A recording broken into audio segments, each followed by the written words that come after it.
because she wouldn't submit to the ways that my dad was trying to force her to. And so in order to silence her, they just put her in a psychiatric hospital. They go to extremes to keep this quiet, don't they? Definitely. Definitely. So when I ran away from home and lived with a woman that I knew, I ended up meeting a man and got married to him. And we had a son together. Okay. And moved from Washington to Texas because he had family that lived in Texas. And I was still involved in drugs very heavily, still in contact with my dad because he was the one who kept my addiction going.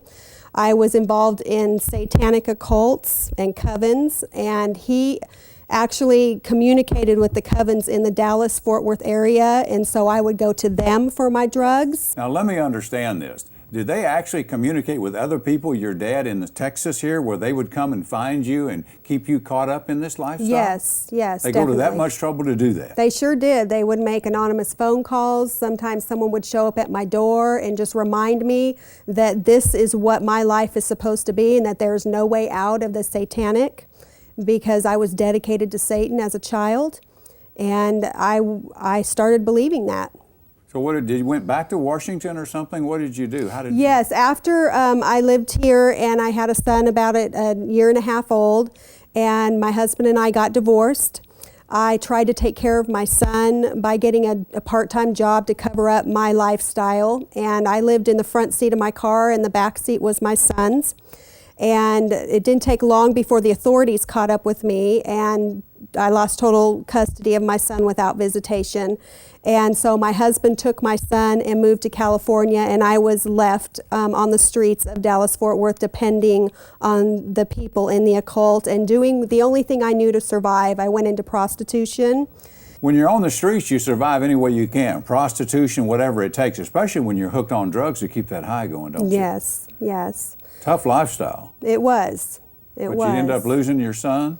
Yes, I ended up losing my son and got remarried and had a daughter, and we moved to Washington State. Okay. And my sisters and my mom lived there, and my husband and I, shortly after we moved to Washington, got divorced, and I kept custody of my daughter because I moved in with my sister at that time. And shortly after I moved in with her, I remember one night a black figure came to the end of my bed and shook my bed, and I woke up at first thinking it was a dream, and when I sat up, he said it was time.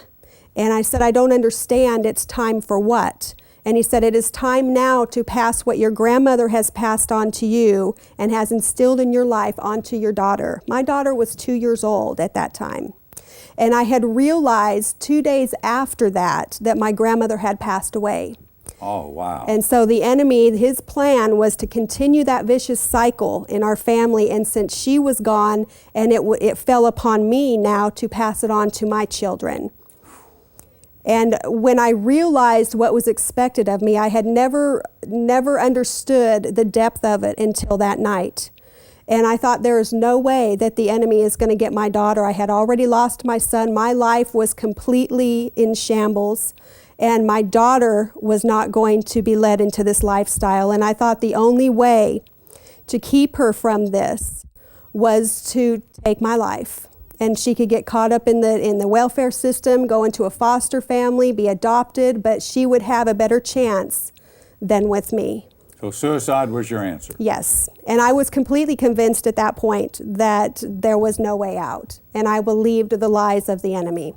Oh, he's got some lies, doesn't he? Yes, yes. And as I laid there in the front seat of my car, I made arrangements for my daughter. And I sat in the front seat of my car, went and parked in a vacant parking lot. I had a razor blade next to me ready to take my life.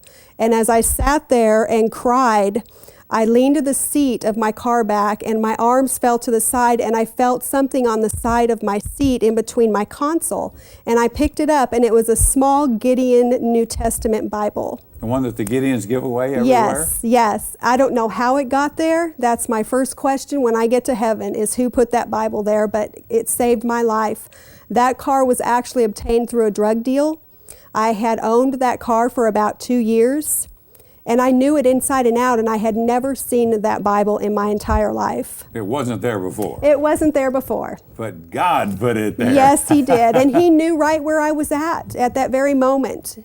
And as I sat there and worked through the tears and kind of went through the Bible, and I couldn't understand it very well. And when I turned to the back, there was a sinner's prayer.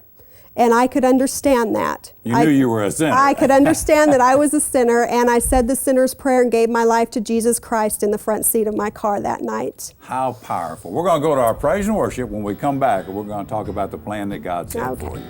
The devil had a plan, but God intervened, and now it's His plan. We'll be right back after the praise and worship.